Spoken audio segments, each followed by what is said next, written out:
Madam Secretary, are we ready? Call the meeting to order. Today is Wednesday, April 2nd, and it's 1:31 p.m. Commission Secretary, please call the roll. Commissioner Erdman, Here. Commissioner Boatright, Here. Commissioner Smith, Here. Commissioner Slay, Here. Commissioner Hegeman, Here. Commissioner Baker. All present, we have a quorum. Thank you. Welcome, everyone. And as we move forward with our business today, I have a friendly reminder for all that we are live streaming our open meetings for the public to view from their home or office.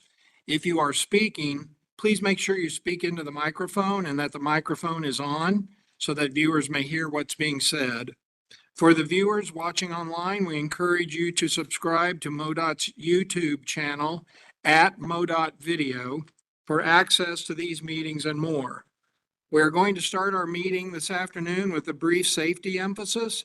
Nicole Thompson, Senior Safety Specialist in Safety and Emergency Management, is going to share with us what we need to do today in case of an emergency, which I guess some parts of the state have already experienced.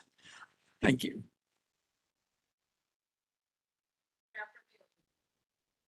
Director Custer, Chairman. Yeah, we'll have some severe weather events across the state. After a brief time sheltering, now active showcasing innovation. They have improved safety and services throughout the state. So we have, with our emergency operations centers at this time, we moved just to monitoring status. Although our area is still under a tornado watch until 4 p.m. this evening. So if we do have a tornado today, our response will be to head out these doors, down the main stairwell and to the bottom of the stairs where we will shelter if that is needed. In the event that we have an emergency, Brenda has agreed to call 911. If we have a medical emergency, Becky and Eric will administer CPR. Chris has agreed to go for the AED that we keep in our hallway. And if we need the fire extinguisher in the back, Scott is right there and we'll grab that. So with that, that is the extent of my safety briefing this morning. Thank you. Afternoon. Thank you. I want to remind everyone that we have a public comment period, and we are pleased to offer this opportunity to every Missourian that wants to come before the commission to address an issue of concern. Any of you that would like to address the commission, please sign up at the rear before 2 p.m. this afternoon. As a reminder, you will have 5 minutes for public comment or 10 minutes per subject. Next, I will review our abstention process. There are commissioners that, because of land ownership or business interest, or lawyers that may represent clients that may have either some relationship to a matter coming before the commission and may have a potential or actual conflict of interest to be considered or voted upon. The commission member will indicate if he or she chooses to abstain from voting or to recuse him or herself from participating in the discussion of an agenda item.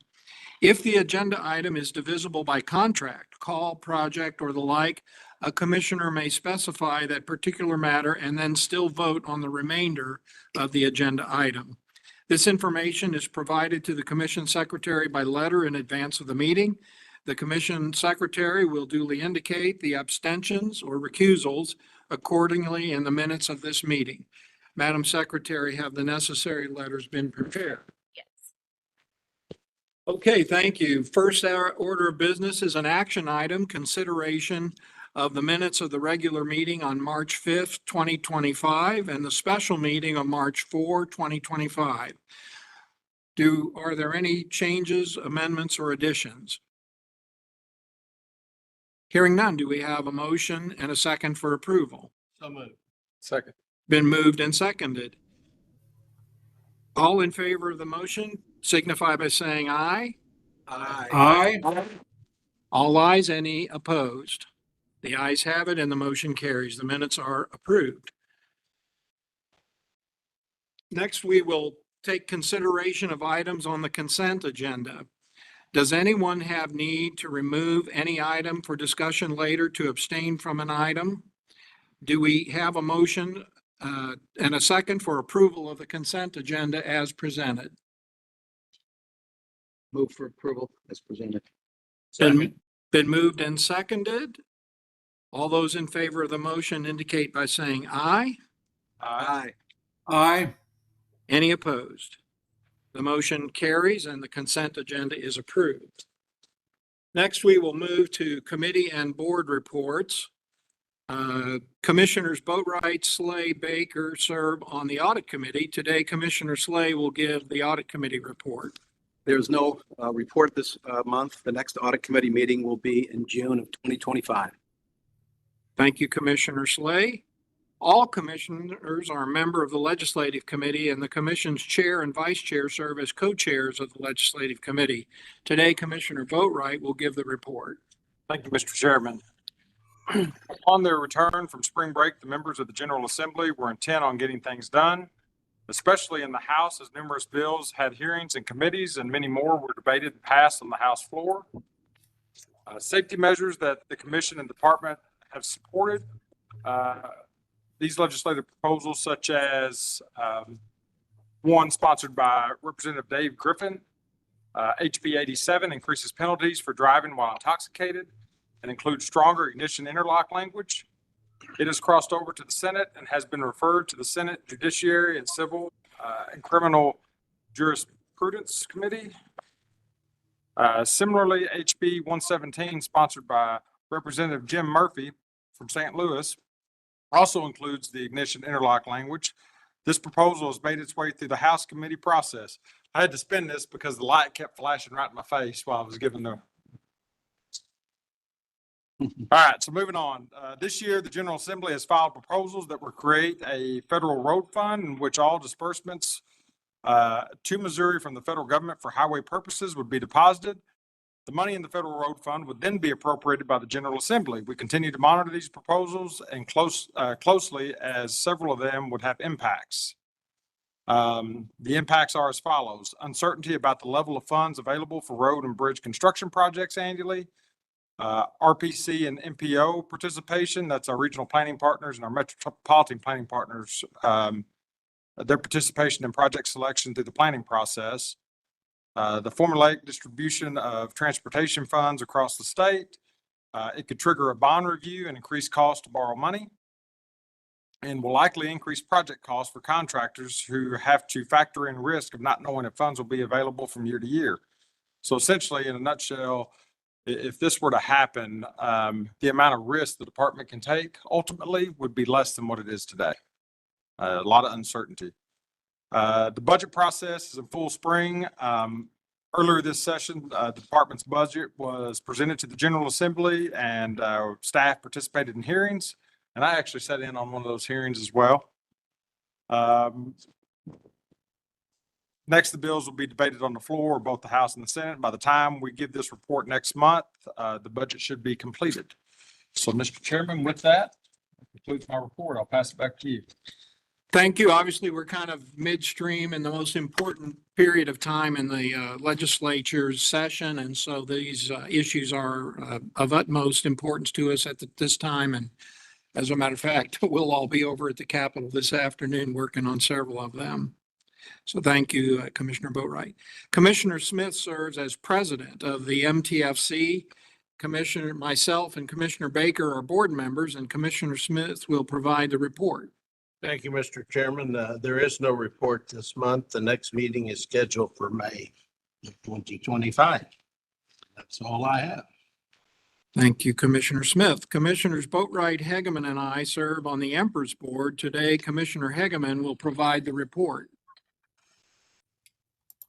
Well, thank you, Mr. Chairman. Appreciate it. There is no report this month for Emperors. The next board meeting is scheduled for April 18th, if needed. Otherwise, we will not meet again until June 20th of this year. So that is the report. Thank you, Commissioner Hegeman.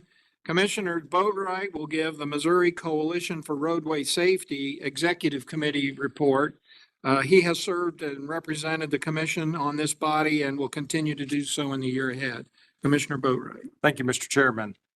As of Thursday, March 27th, there have been 177 people killed in Missouri traffic crashes so far in 2025. This is a 2% decrease compared to this time last year. The month of April represents a point of emphasis for highway safety. Not only is April recognized as Distracted Driving Awareness Month, but it is also the time of the year in which MoDOT and other DOTs across the country promote Work Zone Awareness Week. Work Zone Awareness Week will kick off Monday, April the 21st, with MoDOT and other coalition partners hosting a variety of events across the state, including several press events and other media engagements. The message is simple. We're asking all drivers to work with us to keep Missouri work zones safe. Later in today's meeting, we will have a presentation on what the department is doing to improve work zone safety in Missouri. For distracted driving awareness, the coalition will once again be partnering with AAA and other partners for an event at the Missouri Capitol Rotunda on Tuesday, April the 22nd. This will be a great opportunity to remind Missourians of the Citizens-Benning's hands-free law and continue emphasizing the importance of putting your phone down while driving. Finally, our executive committee is in a time of transition with several changes in state agency leadership. We're looking forward to convening with the new committee members at our next meeting, tentatively scheduled for early June. And with that, Mr. Chair, that concludes my report. Thank you, Commissioner Boatright. Next item on the agenda is a non-action item, and it is the director's report. Ed, floor is yours. Thank you, Mr. Chairman, commissioners, everybody in the audience. So a couple of weeks ago, we broke ground on the second Improve I-70 project in Forestell. We had a great crowd show up, even though it was about freezing. It was the only day that week that it was really cold. The day before it was 80, and the day we did this, it was about 32 degrees. So, but we had a great crowd show up to kick off what is so far the largest single project MoDOT has ever done in its history. And that project stretches from Wentzville to Warrenton. We were fortunate to have the vice chairman and Commissioner Slay there at our event, as well as the Senate Transportation Committee Chair Travis Fitzwater, Congressman Bob Onder, many other members of the General Assembly, and some of our local elected officials and our contracting partners. I'd like to share a short video with some of the remarks that were shared at the ceremony that day.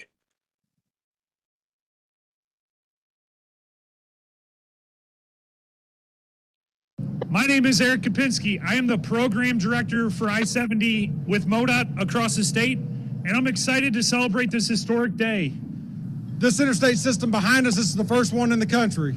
For us to be to this point, to put 6 lanes through here from coast to Missouri is a huge deal. It's a generational opportunity, and we're so blessed to have this opportunity. And so it was just an honor to be a part of the process of funding the expansion of I-70, the outgrowth of that into 64, all the way up into 61, the rest of my district into Lincoln County. It was such a huge part of what I was going to do as a senator. I knew infrastructure was going to be a big deal. And so I'm just so honored to be a part of it. When Senator Lincoln Huff came to me early on in my Senate career, and he said, hey, what if we just funded the expansion of I-70 all across the state? I said, I'm all in. What do I need to do? Our family members of our employees count on us every day to deliver their family members home safely every single day. There's many moms, dads, brothers, sisters, kids that are actually going to be working on this job, and it's vital. We've committed to them to deliver them home safely, and that doesn't come without everybody's commitment to that safety and excellence in safety. It takes all of our staff members. It takes the MoDOT staff members, the Highway Patrol. It takes all the motorists going up and down the road every day to deliver on that goal. So we're excited to do that. And furthermore, we are here to bring the highest quality to the corridor. This milestone project, we want it to be a legacy project that each of our companies are part of, and we're proud to be part of bringing to life this world-class project. That was a pretty great day to start, right? So now we have the first project in Columbia, the second project on the St. Louis side of the state, and actually the one that's not a part of the program, the I-70 at the Jackson Benton curve, are all now under construction. And we're going to look forward to bringing you the next project in May. So Eric and his team are doing a phenomenal job of moving on this thing, and we're really excited to see the progress. So last month, I had the honor of going to the ACEC Awards Banquet, where several MoDOT projects were recognized. And we were the owner, and we had a consulting engineering company do the work, and they were awarded for some of their really good work. So, the idea was to honor the teams for their excellence in engineering. So the project to replace, and we had a lot of them, by the way. So the project to replace the Broadway Bridge over I-44 in downtown St. Louis received an honor award in structural systems category, as did fixing access to rural Missouri, our farm bridge program. Those were 2 awards. The 25 and K intersection safety improvement in the Southeast District won an honor award in the transportation category. And then we had 4 projects recognized with a grand award. The I-70 EIS, that was the pre-runner to all this I-70 work, took home an award in studies, research, and consulting engineering. The project to help locate guardrail in terminals on Missouri's highway system won a grand award for survey mapping technology category. And then the 40-minute documentary discussing the Rex Whitten Expressway and the Lafayette Interchange Mitigation Project was awarded a grand award in the environmental category. And if you haven't seen that documentary, it was part of our mitigation effort that we needed to do because we took property that was a historically Black neighborhood. And the documentary they produced is nothing short of phenomenal. It's out there on YouTube. You can watch it. It's called The Foot. That neighborhood was called The Foot. So, it kind of reminds you of the things you see on PBS. It really was well done. And then the I-49 and Route 7 interchange improvement project in the Kansas City district won a grand award in the transportation category for its diverging diamond. And then lastly, the I-270 North project was awarded the Grand Conceptor. That was the award of the night. And so that was the final award, and that was our big 270 project in St. Louis. So there was a lot of recognition for MoDOT projects, and I think it just goes to show you the quality of the work that our department works on. And these are the ones that we did in collaboration with the consulting world. So it was the MoDOT leadership, consulting engineering that did a lot of the heavy lifting. And so it was really kind of an honor to see that all come together and watch the teams that worked on that get awarded for their really good work. I also have some other good news. The Reason Foundation put out its report on the highway system. And so the Reason Foundation is a conservative nonprofit think tank that focuses a lot on transportation. And they put out their annual highway report, which looks at all facets of transportation. But in this case, it measured the condition and cost effectiveness of all 50 state highway systems. And in that report, Missouri ranked 9th in the nation in highway performance and cost effectiveness. 9th, top 10. And remember, we're 47th in the country in funding per mile. 47th in funding, 9th in cost effectiveness and performance. So I think that tells you a pretty good story. We definitely get bang for the buck when we work here in Missouri, more than most places in the country. The report also ranked us 3rd in terms of capital and bridge disbursements, and that's really how quickly do we put money to work. So 3rd in the country there, and then we were 5th in administrative costs, and that's 5th lowest. So 47th in funding, top 10 in performance, and we do it with an administrative cost that's one of the 5th lowest in the country. So I just think that probably tells you a pretty good story about the team at MoDOT. And all of those rankings were an improvement over last year. So we are really blessed to have a great team. And we know that since everybody has entrusted us with this huge investment, I think this shows that we're investing it wisely and we're among the best in the country at doing it. So, and it's better when somebody else says it than when we say it. So this is a third party independent group that's kind of looking at this across the country. Then also we had our team meeting, and that's a statewide meeting that brings together transportation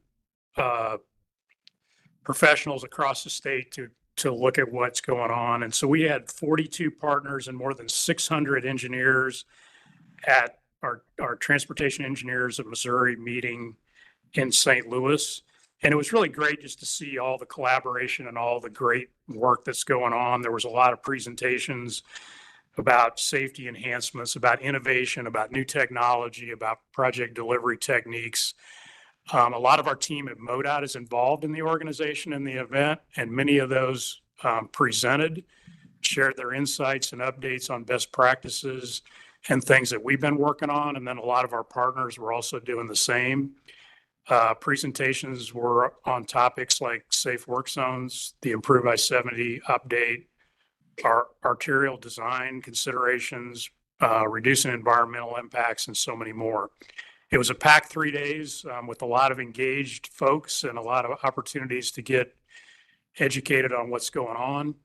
And I think it's just one of those things that we need to keep doing to make sure we maintain that world class of engineering that we aspire to here at MoDOT. So this is a nonprofit organization. It's not a MoDOT thing, but certainly the team governing board, MoDOT has representation on that. And so I just want to thank the team governing board for keeping this going and doing a great job. And then what I want to do is if I could ask Mr. Ryan Martin to step up here. So, Ryan is the one that produces the bidding documents and makes sure that when you approve the bids, he's the guy behind the curtain that makes sure that happens every month. And in addition to that, that's busy enough for him to do. But in addition to that, he's been the executive director of the team organization for the last couple of years and has been responsible for doing all of that in addition to his day job, and has just done a really excellent job. So I wanted to recognize Ryan. And, tonight you're going to do the coin dinner. I want to present Ryan with one of our leadership coins for the exceptional effort he's done in leading the team organization over the last couple of years. Thank you. So congratulations on.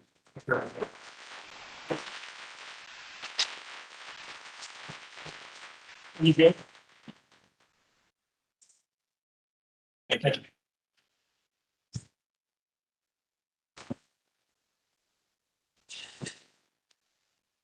And then Ryan, you're done, right? You get to be the past executive director. So he doesn't have the pressure this year that he did last year. So, and then finally, I just wanted to kind of tease up what you're going to do tomorrow. Our innovation showcase is going to be held tomorrow. And, it's one of those favorite things that I think we do. I love the innovation showcase. We'll share, kind of the highlights of that next month at your meeting. But I just wanted to take a minute to remind you why the Innovations Challenge is so important to this department and our team. In the beginning, innovation was really bred out of necessity.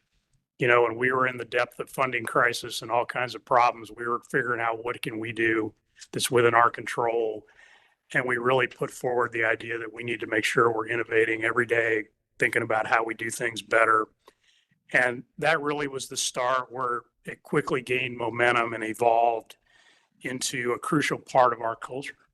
It's just an everyday thing. And this is kind of culture in action, this event, but it really goes way farther than that. The people that are doing this are the people on the ground, the guys you talk to out in the parking lot. And it really has been important. I think that executive leadership and the commission have supported this over the last couple of decades. And And you're going to see tomorrow, our frontline doers that are the people that actually get the work done, and they're always looking for a better way to do things, a safer way to do things, a more efficient way to do things. And so tomorrow you'll get the chance to celebrate with them and, more importantly, build on their success. There's nothing I like better than when I go into that room and you watch people walk around and they see something and the light bulb goes on and said, I could do that better. Or I'm going to take that and put it with this and we're going to do this.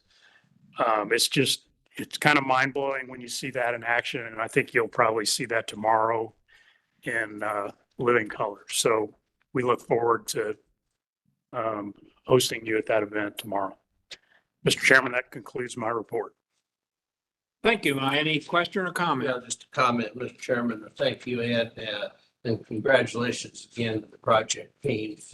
It's not surprising their excellence. We're so fortunate to have these kind of people working for our organization. And that's everyone in the room and the ones out on the boots on the ground, like the guys outside. We appreciate every one of you guys. And tomorrow's Innovation Showcase will be about my 6th or 7th or 10th, 11th, 12th. And I always enjoy it, always take something away from there.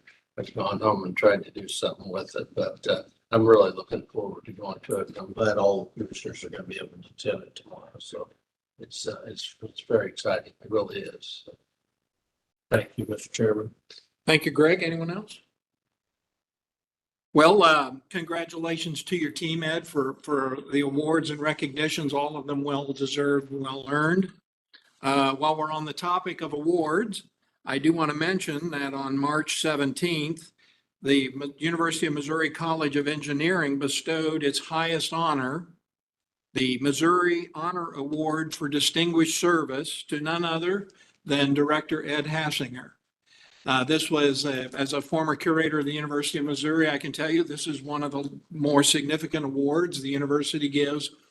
And Ed has earned that over his 40 years here at MoDOT. And the good news for us is every year that he was being recognized for this service, he served right here at MoDOT. Ed, congratulations.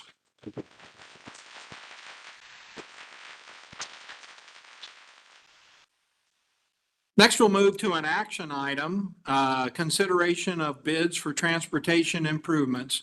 Danica? Chairman Erdman, Commissioners, and Director Hassinger. For the March 14th, 2025 bid opening, MoDOT received 108 bids on 44 calls. Our recommendations are to award all calls to the lowest responsive bidder except for call A04 in the Northwest District and call C11 in the Kansas City District. We do recommend rejection of calls A04 and C11 due to excessive bids for section 102.15A of the Missouri Standard Specification for Highway Construction. Also, the city of Lake St. Louis received 6 bids on April 18, 2024 for improvements to the Old Highway Inn in St. Charles County. We recommend the commission concur in the city's award of this cost share project. The city of O'Fallon received 2 bids on November 14, 2024 for intersection improvements at Route K and N in St. Charles County. We recommend the commission concur in the city's award of this cost share project. And finally, the city of Washington received 3 bids on December 3rd, 2024 for construction of turn lanes on Route 100 near the intersection of Voss Spring Drive in Franklin County. And we recommend the commission concur in the city's award of this cost share project. And this concludes our recommendations. Thank you, Danica. Ed, do you have any comments or observations?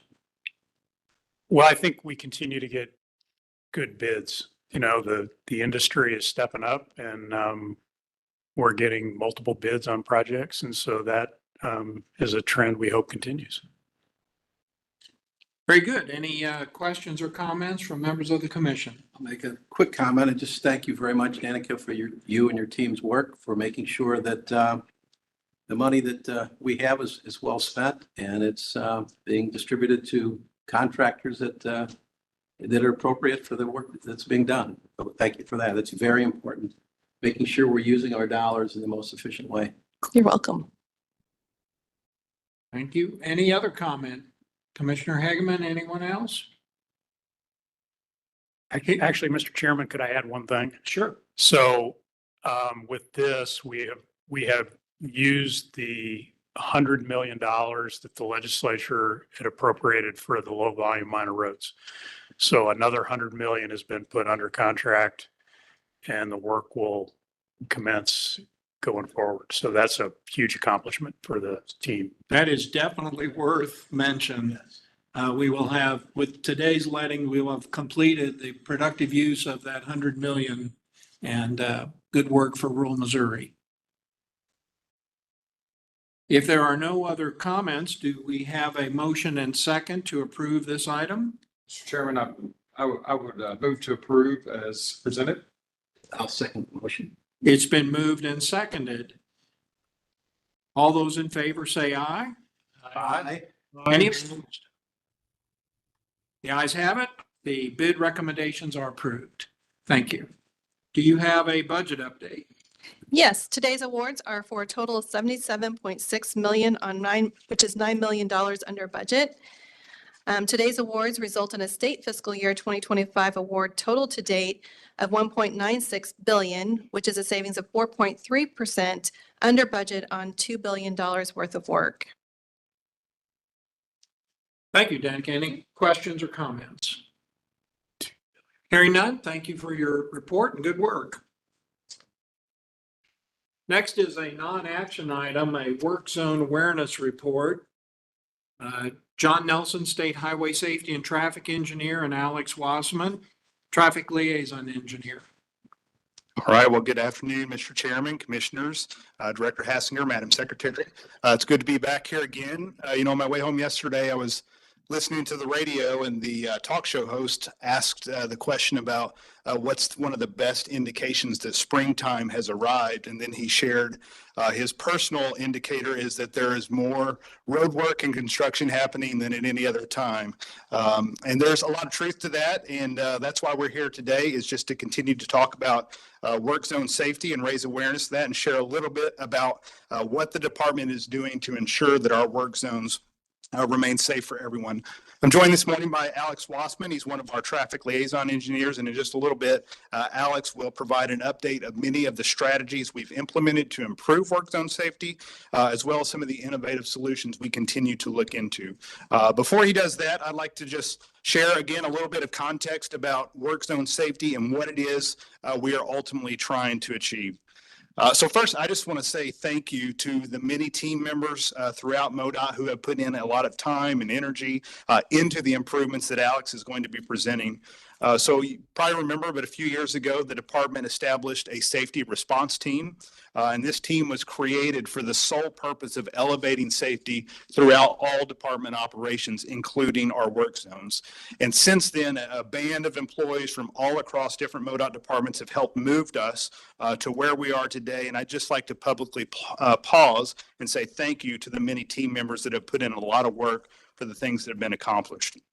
Second, I want to acknowledge that work zone safety is personal for MoDOT, and it's personal for our contractors that we partner with on a daily basis.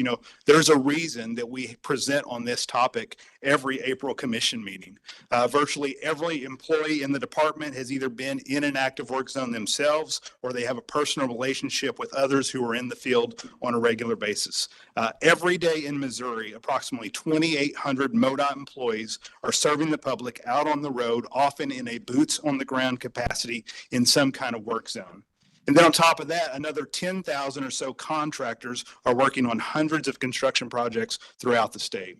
And many times these dedicated individuals, they find themselves in vulnerable environments, right? Working just a few feet away from those of us passing by in our 5,000-pound plus vehicle. It's an issue that hits close to home for us, and this is never more evident than when we lose a team member in the line of duty. So 140 times, MoDOT team has had to say goodbye to a team member, most recently last September with the loss of senior maintenance worker Jay Bone. So today we seek to honor Jay and the other 139 team members we've lost by doing everything we can to keep our work zones safe so that at the end of the day, we can all go home safe. Finally, we just want to remind everyone that we still have a lot of work to do. As proud as we are of the advancements that have been made, we know we cannot become complacent or content with where we are at. The springtime takes center stage. It brings with it this noticeable increase in road work and highway construction. And this summer, Missourians can expect anywhere from 800 to 1,000 work zones active on any given day. And as the department continues to deliver projects at a historic pace, there's never been a more important time to emphasize work zone safety than right now. And to be sure, work zones, they're an inevitable component of providing a transportation system that benefits all Missourians. I get it, no one desires for their trip to be disrupted or inconvenienced by road construction or maintenance, but such work is necessary and critical in order to provide a transportation system that is both safe and reliable. It's necessary to promote a prosperous Missouri. So my plea for all of us this morning is not to simply view work zones as a matter of inconvenience or as a nuisance, but rather to recognize and appreciate the work that is being done in order to make all of our lives just a little bit better. And in doing so, I want us to take time to demonstrate our gratitude and our concern for the well-being of the men and women who put themselves in harm's way every day for the benefit of our state. You know, the statistics, they reinforce that we still have work to do as an agency, as an industry, and as a society. So during the last 5 years, more than 5,000 people have been injured in a Missouri work zone crash. Last year, 23 people were killed in those crashes and another 90 individuals were seriously injured. And on 35 different occasions, something like this has happened to our crews out on the roadway.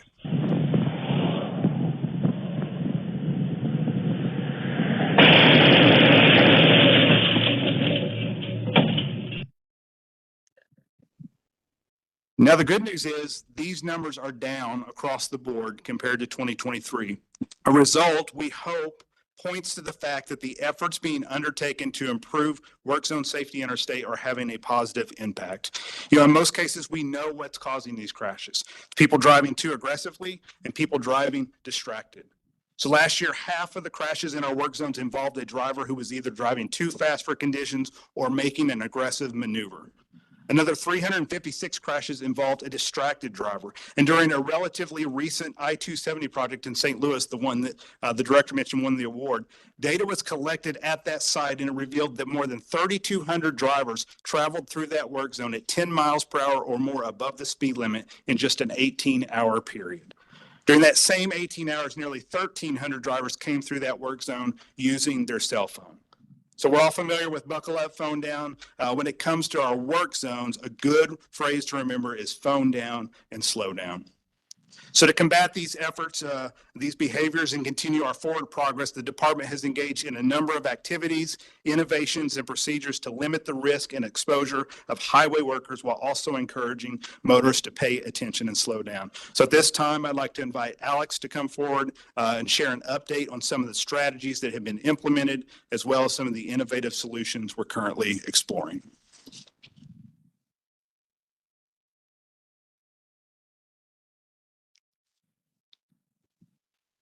Thank you, John, for that introduction and for so effectively communicating why we're focused on improving work zone safety for MoDOT, contractors, and the traveling public.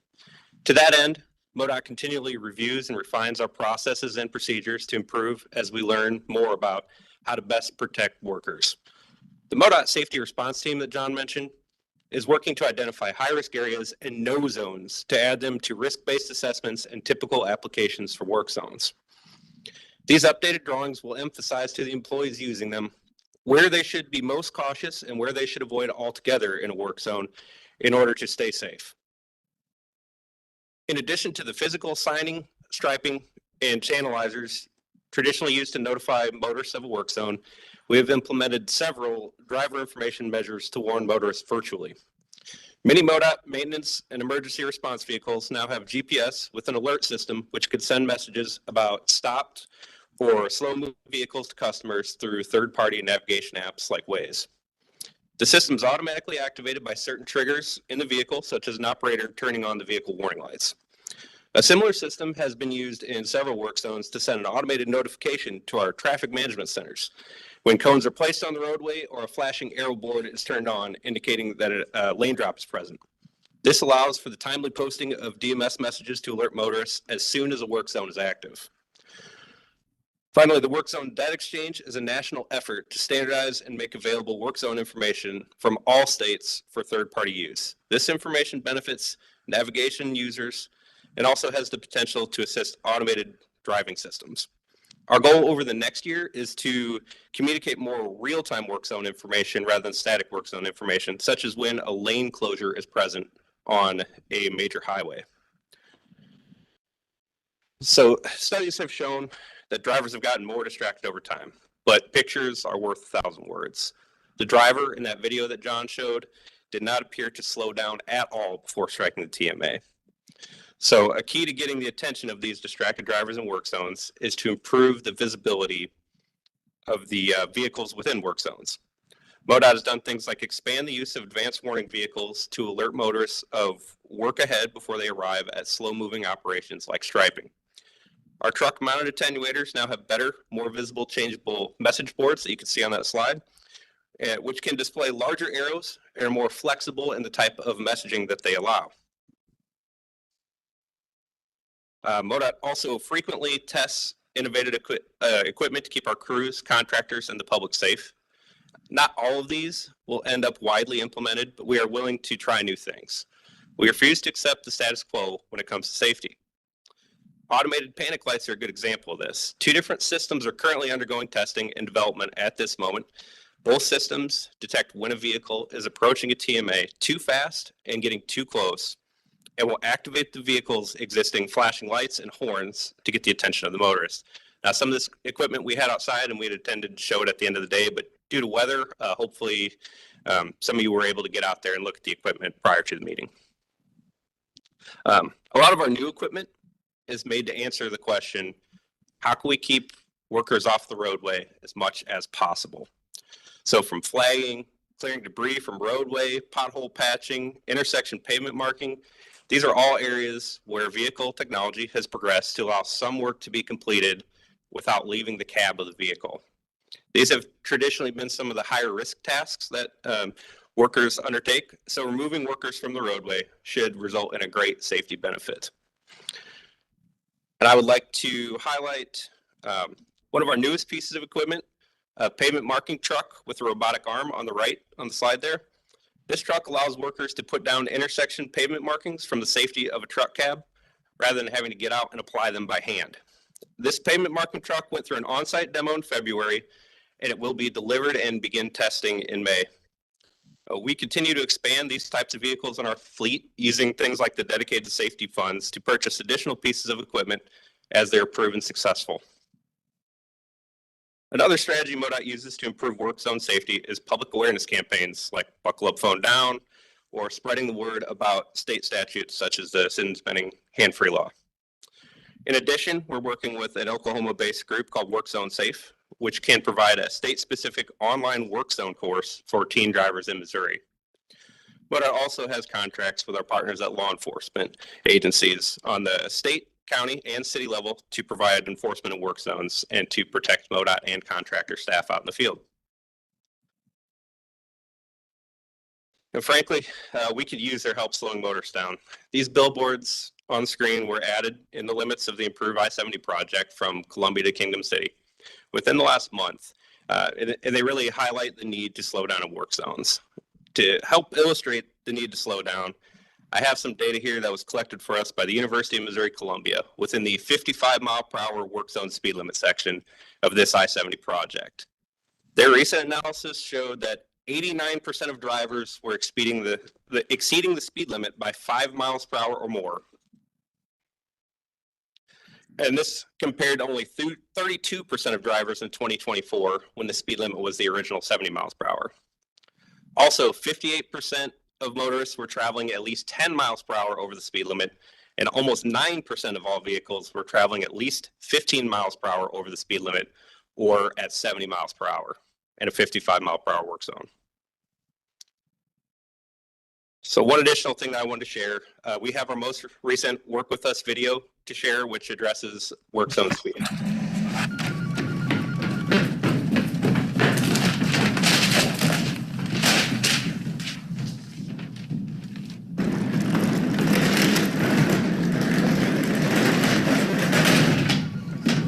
We don't speed through your place. Please don't speed through ours.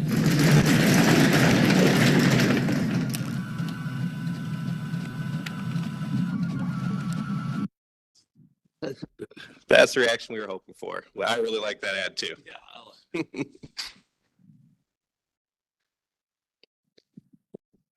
So as we roll this out, National Work Zone Awareness Week, as was mentioned earlier, is April 21st to 25th this year. On that Monday, MoDOT will host a main kickoff event in Columbia, and as well as district events and interviews with local media partners. Many of our regional transportation partners, law enforcement, contractors, and some special guests will all be in attendance as we work together to help make work zones safer for all. That's all I had to present today. John and I truly appreciate the opportunity to shine a light on this subject and would welcome any questions that anyone has at this time. Thank you. Thank you. Any questions or comments? Mr. Chairman, John, Alex, thank you. Appreciate the work that you do on this. You know, I was thinking while you're going through the presentation, this may be the single most important work zone awareness week that we've had. When you scale that with the amount of work, just the sheer amount of work and work zones that we have throughout the state. So, you know, when, and the ad, by the way, I don't know who came up with that. That's brilliant. Absolutely brilliant. And the right approach, you know, that is nicely just saying, work with us. You know, it's not asking a whole lot to put your phone down and slow down through these work zones. And, you know, whether it's the folks that are working for MoDOT that are on the ground working through the project, or whether it's the contractor or whoever, you know, the most important thing we can do at the end of the day is make sure those folks go home safe. And getting this message out and doing these things like this Work Zone Awareness Week is just vitally important to share that message and ask that, you know, work with us. And it's really not too much to ask. So thank you, too. Thank you. Any other questions, comments? Ed? Well, I think, at MoDOT every week is Work Zone Awareness Week, but certainly we make an effort at the beginning of the season to get people's attention. And I think, the numbers are pretty staggering. 2,800 MoDOT employees, 10,000 contractors, up to 1,000 work zones every day. So all those are people that are doing their job, and we need to give them the respect they deserve. Thank you. Thank you both, John and Alex. Our next agenda item is a non-action item, report from the Multimodal Operations Division and its funding. Jerica Holtzclaw, Multimodal Operations Director. Well, good afternoon, Chairman, Commissioners, Director. Boy, the Traffic and Highway Safety Division is hard to follow. They have always such nice presentations, so nice job to them. But we'll give it a whirl here and try here. So today, like the chairman mentioned, my name is Jerica Holtzclaw, the Director of Multimodal Operations. And today I'm going to talk about funding in the Multimodal Operations Division because it's quite different than the rest of MoDOT. And just as a reminder, the Multimodal Division is the non-highway modes made up of aviation, transit, railroads, and freight and waterways. So today I actually have some staff with me here today, so it's my pleasure to introduce some of my staff. I'm going to ask them to stand up. So first I have Levi Woods, who's over Freight and Waterways, Christy Evers, who manages our transit section, Kyle LePage for aviation, and Alex Schrader, who's actually new to our division over railroads. You guys might have remembered Troy Hughes. He actually recently retired, so we've selected Alex to fulfill the railroad section. So unlike highways, MoDOT does not own multimodal facilities such as airports, railroads, ports, or even transit vans that Christie's group manages. Instead, MoDOT's role is to administer funding and provide an oversight role for these improvements and ensure compliance with state and federal regulations. So since the division administers programs and projects that are not on the state system and not owned by MoDOT, funds used to support the division, such as salaries and expenses, do not come from the state road fund, except we do have a little small portion for a few rail employees that manage state highway rail crossing projects that are on system. But the division does have 5 different appropriations that support salaries coming from 5 different funding sources. So I also wanted to point out that each year during legislative session, we do have to get all of our funds reappropriated because our funds do not stand appropriated like the state road fund. So since most of our projects and programs are off system and non-highway modes, you will notice in all of Book 2 in MoDOT's budget book, it is entirely multimodal, which is unique.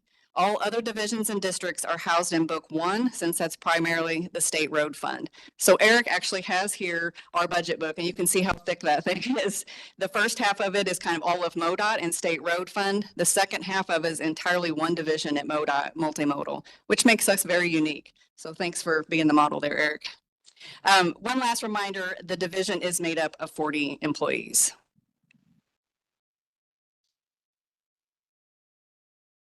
And I did click the button. They told me to be patient. I'm not sure they know me very well. All right, thank you.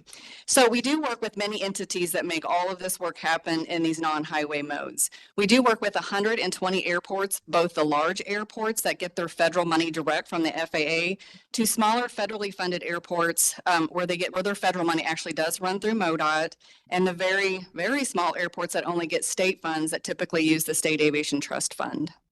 We do work with over 150 transit subrecipients in 5 federal programs that support both public transportation or transit and specialized transit.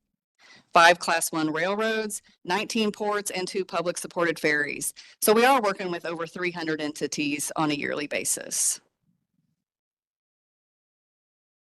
Next slide, Scott. Thank you. All right. In multimodal, we do have federal several funding sources and that are both state and federal. On this slide, I'm going to start with the state funding side and quickly run through some of these and explain how money is generated into each of the funding sources here. So the first one is the Aviation Trust Fund. We are fortunate in Missouri to have a dedicated state revenue stream for airports from the Aviation Trust Fund.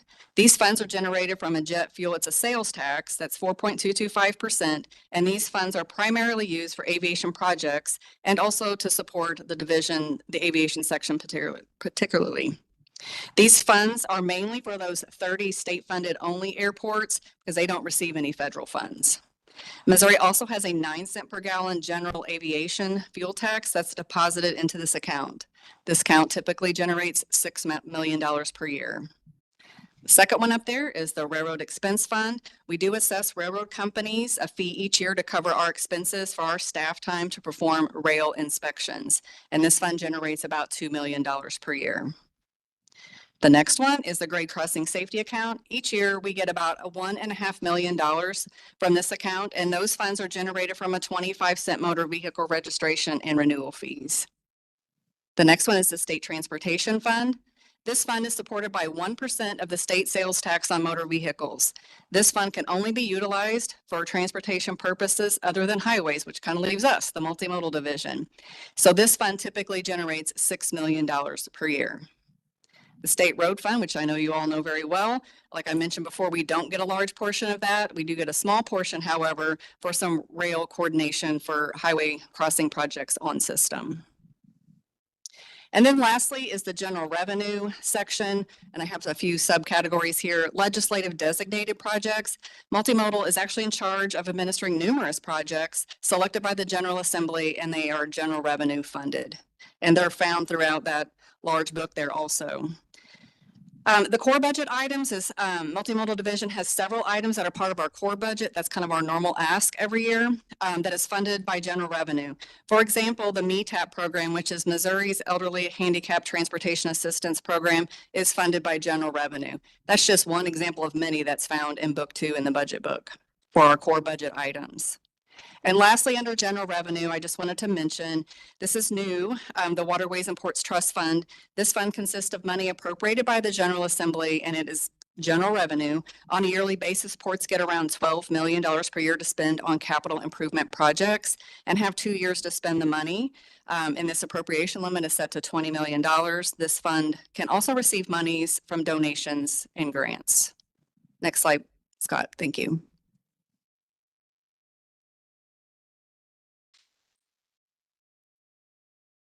Okay, moving on to the federal side. We do have 5, back one, Scott. Thank you. We do have 5 federal programs for transit, 10 funding sources for aviation. We also have federal money for what we call light rail in Missouri, which is MetroLink, KC Streetcar, and the Delmar Loop Trolley. We also have a federal category from Federal Highway for rail safety funds. We do get $6 million in this category to focus on rail safety. So also, if you follow that large budget book, you're going to see a line item in there if we do get any federal grants. So we have a kind of a placeholder to run reimbursements through, and that's for ports, rail, and freight. Okay, next slide, Scott. All right, so that's a lot of funding sources for us to keep up with in the multimodal division. So now I really want to focus on the federal funds for aviation and transit only, because they get the most federal money and it's probably the most complicated for the division to manage. So each year we do apply to get our federal funds in both aviation and transit. And generally speaking, most programs, we have 4 years to spend the funds from that 1 year of allocation. So at any given time, we're tracking several years worth of funds and how these funds could be spent. So on the screen, what I have listed there is really just a snapshot of both transit and aviation. So the first line is aviation, and you'll see there that I have listed, we have $126 million of available funds, and out of the 126, $86 million is already under grant, meaning those funds are already committed to aviation projects and being spent. The remaining $40 million of available funds we have not yet committed to actual projects, but we're in the process of doing so. And so far, year to date, actually as of March 1, we've spent $32 million out of the 86 that's under grant. But then you're going to see in the last column that our appropriation limit is set to $84 million in the book. This amount is what we're held to and that we can spend every year for federal aviation funds. We don't spend all of the available funds, the 126, in a given year because some of these projects are multi-year projects, and given the fact we do have 4 years to spend the funds. So it is difficult each year to get that appropriation amount set to the right, the adequate amount. Another area that adds some uncertainty and difficulty in getting the number in the book correct is discretionary funds. Discretionary funds from the FAA are typical and they can be awarded at any time during the year, and we typically really don't know about these until about the time we get the money. And it's usually large sums of money. We do work with financial services around May or June of each year to review the fiscal year appropriation amounts. So this May, we're going to be looking at FY 27, not 26, 27. So we're 15 to 17 months in advance when we're setting the amounts in the book. So we do have to know that far in advance. That's why I mentioned discretionary funds kind of make it tricky for us to set the correct appropriation amount. So essentially, we have to leave room in those appropriation amounts for uncertainties like discretionary funds. So the second line there, let's move on to transit. Very similar, we have $141 million of available funds. And out of the 141, $82 million are committed, and those funds are already being spent by transit agencies for such things as operating expenses and vehicles. The remaining $59 million of available federal funds we have not yet committed to actual transit agencies, but we're in the process of being committed. And remember, we do have 150 transit providers we're working with, so the staff's very busy trying to get these funds committed to the transit agencies. Over 150 transit providers. And so far, year to date, we have spent, and as of March 1, $30 million. However, the appropriation limit for all federal transit funds combined is around $75 million. Again, this is the amount we're held to in a given fiscal year in our appropriation amount for federal transit funds. Transit also, similar to aviation, can be awarded discretionary funds, which adds uncertainty in trying to set that number. Another area of concern here over the last few years in transit, transit federal funds have built up a balance that come from back-ordered vehicles, but those are starting to come in now. You know, that supply chain issue we've talked about for the last few years, that's starting to level out a little bit. But the other large balances are due to the fact that most of the entities spent their 100% COVID funds before they would spend their normal run-of-the-mill yearly funds, because the COVID funds were 100% funds and their normal yearly funds required a 50% match. So those normal funds kind of built up a balance until they spent out their COVID funds. So with that in mind, that adds another layer of uncertainty when trying to figure out how much to set for our appropriation amounts when working with financial services each year. So our division does work very hard in making sure we are pulling down all of our available federal funds for each of our programs and work with all of these entities, the 300 that I mentioned earlier, in making sure we're getting these funds spent and within the 4 years that we're usually allowed for these federal funds. So hopefully that helps paint the picture of just how complex it is and how challenging it is to get the appropriations set to the right amount for those potential yearly payouts. The multimodal division does, again, work very closely with financial services during the budgeting process, which we're in right now. And one last thing I wanted to mention before I close is just thanking the commission for your support over the last few years for additional FTEs to make all of this work happen. We've had such an increase in funds that that's truly appreciated by our staff. I know that they could definitely agree, my staff that's here today. So thank you for your support. And with that, that is the end of what I had today, unless you guys had any questions or comments. Any questions or comments? Yep. I could ask so many questions. I could ask many questions, but you've given a great overview. It's new information for some of us, a reminder for others, but there is a lot of complexity. And it is unique because we do not own these assets, these facilities. Correct. Funding and the oversight. And thank you for you and your team and all of those involved to make sure that things are running appropriately. Thanks for coming today to share the overview with us. All right, thank you. Your team does a great job, Jessica. They really do it. You know, a lot of times you think MoDOT, you think roads, bridges. That's right. all these other deals, but, you know, I've been involved with, you know, some deals, and it's, you're a great team to work with. And, keep up the good work. Thank you. I'll pass that on to the division. Thank you. I know you don't have a crystal ball, but do you have a sense among your colleagues in other state DOTs and elsewhere about kind of where the federal programs might be going in this area? And That might be a loaded question for me. I'm looking at Ed. He's laughing. have you experienced any drawbacks or withholds? You know, we just talked about that this week, that that our invoices, you know, and they're still paying the bills, basically. You know, we've not had any slowness, I guess, as far as that goes. But trying to execute some new grant opportunities, I think, is where we've kind of seen kind of the drawback at this point. Ed, do you have any comments? Yeah, I think it's kind of like the roadside of the business too, is anything that's formula driven seems to be pretty much running as normal. But anything that's discretionary or, you know, in this last highway bill, it's been pretty friendly to other modes of transportation. And I don't know that that's going to continue.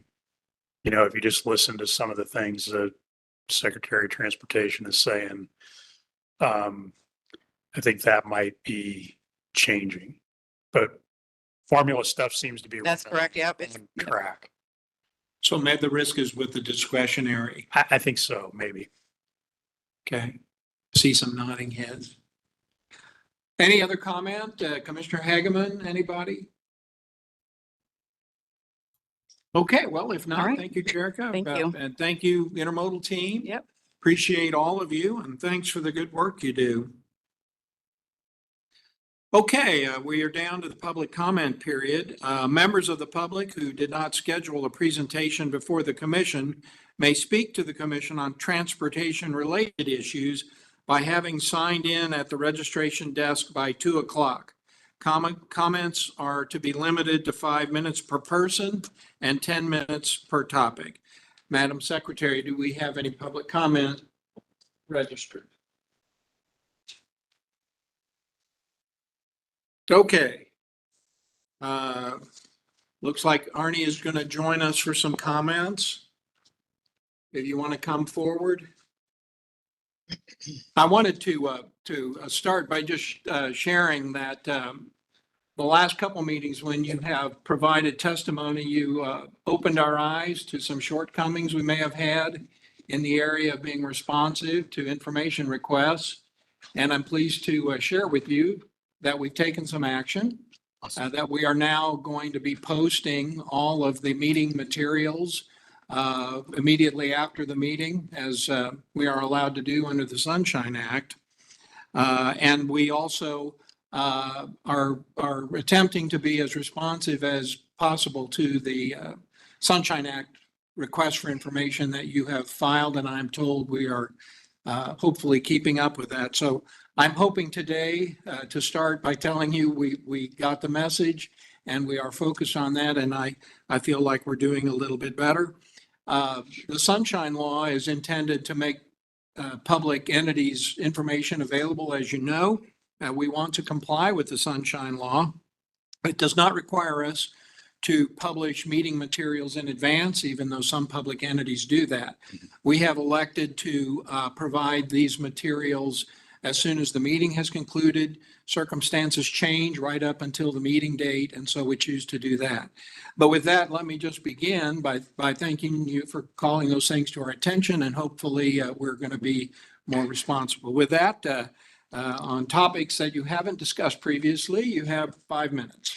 Thank you very much, Mr. Chairman. Hopefully I'll get through the 5 minutes. I got some really important topics that I hope that you'll listen to me. My name is Arnie C., AC Dinoff, State Public Advocate. And first of all, I'd like to talk about the meeting information. If you look at all the boards and commissions of the state, they put it all out there on the state website to consume, to digest. It only makes an informed public and a better public to come and publicly testify. The Missouri House of Representatives and the Senate put all the information, all the packets, all the financials, financial disclosures, reports, impacts on legislation. And so I would encourage the commission to continue to putting this information at least 3 days or a week before the meeting. If you look at our counties in St. Charles County, the city of O'Fallon, the city of St. Charles, St. Peters, the main big cities, they all put all their meeting packets out for everybody to digest. There's no secrets and nothing to hide. I'd ask that for Missourians. I'm also working with a number of state legislatures to put this into law and to make it mandated of all boards and commissions to do it before the meeting, so we have an informed public and we could testify with facts and information. I would make a request under Chapter 610.021 and 610.022 of the revised state statutes of Missouri. Your results, your public votes of individual votes, and what you discussed and came to fruition with the decision on closed session minutes today or yesterday. I believe it was this morning that you held a closed session. And then I'm also making a request under Chapter 610.023, supporting documents for today's meeting. The first thing I'd like to bring to your attention is a tragedy in Phelps County. And I'm asking for compliance. I'm actually making a complaint to MoDOT, to the multimodal division, which just spoke. I'm asking that the division, multimodal for railroads, order to the Burlington Northern Train Company to move their stored railroad cars further away from the railroad crossing. Current state law says it has to be 250 feet. I'm trying to make that 500 feet. And there was a loss of a life of an 18-year-old at County Road 3640 and Highway KK in St. James, where an 18-year-old lost her life. There are crosswalks and a yield sign currently there. There needs to be a crossing gate. As a matter of fact, I'm working right now to make sure that all of our crossings have some type of crossing gate or curtains. There's movement for a $3 million overpass at this intersection, as it's very dangerous. Moving on, we've had a lot of weather-related issues. We have a lot of bent signs just coming to the Capitol. It's amazing that we really take care of US Highway 54, but we forget a lot of parts of our rural counties. The responsibility is to all Missourians. We need to be a responsible Missouri Transportation Department and Missouri Transportation Commission. It's causing liability issues, and I'd like to draw your attention to, here's a map of Caldwell County, and this is Old Northeast 36 Highway. It takes in the cities of Hamilton and Breckenridge, and here's a diagram of that area. There was a contract that was approved in 1996, revised in 1998, and modified in 1999 between the commission and Caldwell County. And what this says, I want to draw your attention to Article 1, provisions relating to Old Route 36. Number 3, maintenance by the commission. The commission will resume maintenance of the pavement surface of Old Route 36. The commission shall assist in the first clean out of the road ditches only, and then therefore it will be on the Cadwell County. But this right here, this agreement says that you're responsible for road maintenance. Right there doesn't look like road maintenance to me. Looks like a liability to 2 elementary schools that cross these crossings, this 10-mile crossing each and every day, and swallows vehicles, causing a huge liability on MoDOT and to our state taxpayers. This is embarrassing. This is unconscionable. Representative Maisie Christensen, House District 2, which takes in Grundy, Harrison, Cadwell, Davies County in the Northwest District of the Missouri Department of Transportation, last week at the House Budget Appropriations Committee, asked for something to finally be done by MoDOT. These people, these citizens are tired of being treated as second-class citizens. Last week, to do the project the right way is $5 million. For some reason, MoDOT doesn't feel that's important priority at this time. This needs to be corrected in the right way. Representative Maisie did get approval from the Budget Appropriations Committee for $400,000. These citizen vehicles are being damaged tremendously. The school buses are in need of a replacement because of the damages. It's unsafe, and I don't want to see any school children be hurt. This is a bad roadway. Something needs to be done, and this needs to be a priority. And the other question is, and I'll sum it up, Mr. Chairman, how many other roadways across Missouri look like this? This is a ridiculous and a shameful way to treat our citizens of Missouri. And so I would ask that you make this as a priority, that somebody on staff get with Representative Maisie Christensen, and that you get with Cadwell County, and that you honor this agreement that was made between this commission and the Cadwell County Commission, because you're not fulfilling your obligation. And it makes me sad inside. I'm not criticizing all of you guys. You guys are all new. But somebody here at MoDOT is ignoring the situation. And I don't know if the Northwest District Engineer is here, but somebody needs to start answering some questions about how this road fell in this kind of disrepair. Okay. Thank you very much, Mr. Chairman. Thank you for your testimony. Appreciate that. Your time has expired. I'll point out the rail director is sitting. Raise your hand and he can talk to you about the distance to the crossing, and General Counsel Terry Parker is here to take a copy of the agreement that you signed. So with that, we'll move on. Are there no others have come before us for testimony? So we'll move to commission concerns. Typically at the end of each meeting, we like to provide each commission member the opportunity to share any concerns, comments, or observations that they may have. Today, I'll start again with Commissioner Baker and work our way along. Do you have any thoughts or comments that you'd like to share? No concerns to share. Just thanks again to all those who presented today and shared the perspectives and the detail as you did today. It's very helpful. It's thought-provoking, and again, very much appreciated. Thank you. Thank you. Let's see, that take us to Commissioner Hageman. If you can hear us, Dan. Yeah, thank you, Mr. Chairman. Appreciate that. Mr. Deaton, I appreciate your comments about our rural roads and the attention that they need to be paid to them. By the way, I do believe we are moving. I talked to the district engineer up in Northwest Missouri not too long ago, and I do believe he's taken action on that road that you mentioned up there in Caldwell County. I don't have the details of it, but he has engaged with them, and I think they have some plan on how to address that. And also, I wanted to on this work zone safety. I am really excited about these automated equipment and the use of the advanced equipment, where we take the people out of the equation and actually, have them safe because they're not there to begin with.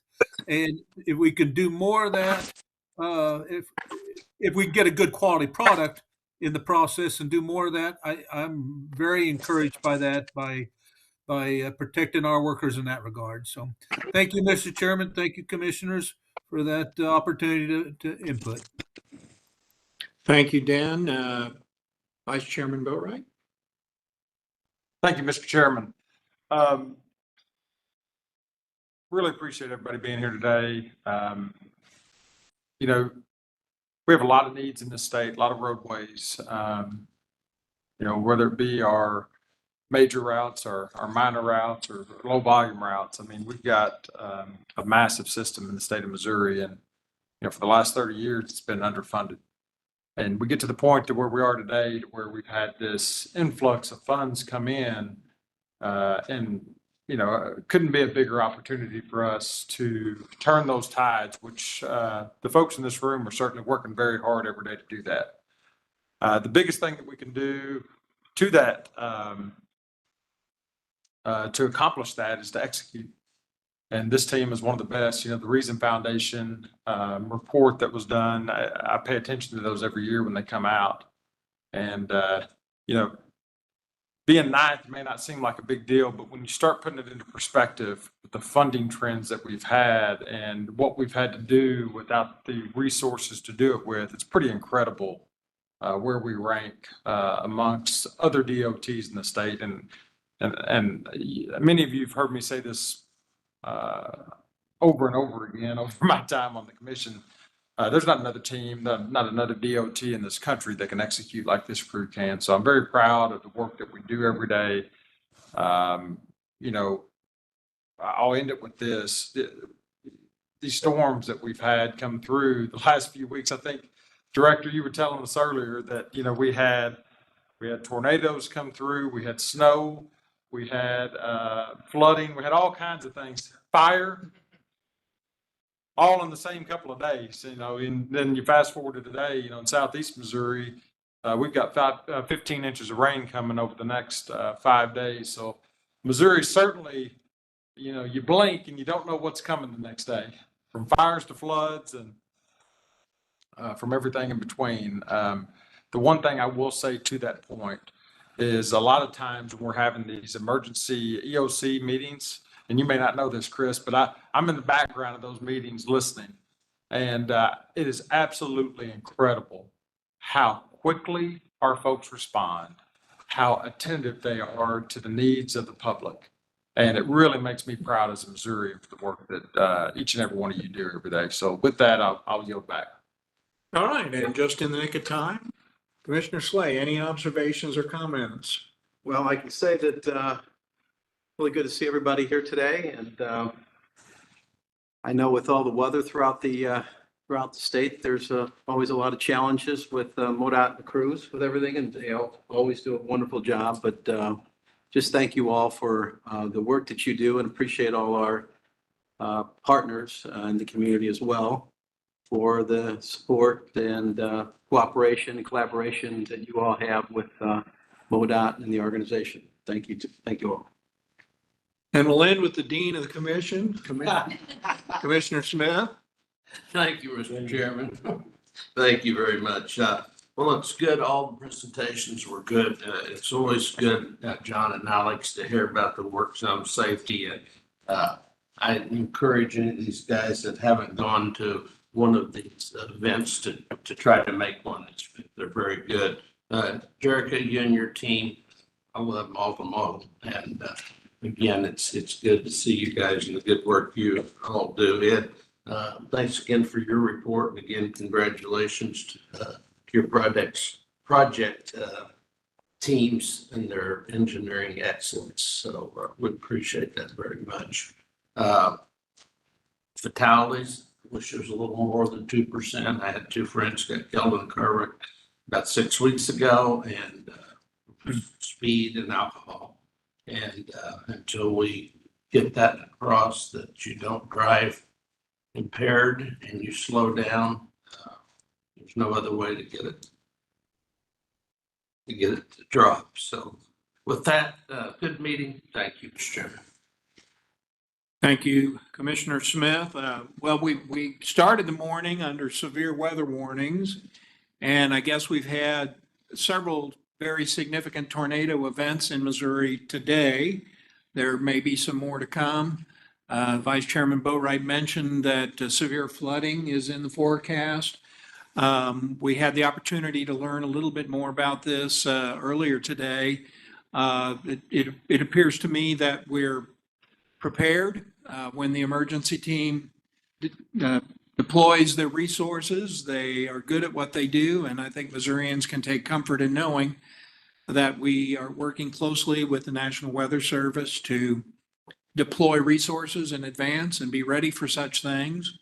Hopefully, they will not be as bad as predicted, but I have confidence in the team when it does happen. So given the season, I just want to give a shout out to the team for being ahead of the curve, being prepared and ready to go. Ed, is there anything you'd like to say before we adjourn? Well, before we adjourn, I want to note that our next meeting is scheduled for May 7, 2025. That meeting will be right here in Jefferson City. Do we have a motion and a second for adjournment? So moved. Second. It's been moved and seconded. All those in favor of adjournment will say aye. Aye. Any opposed? The ayes have it. We stand adjourned.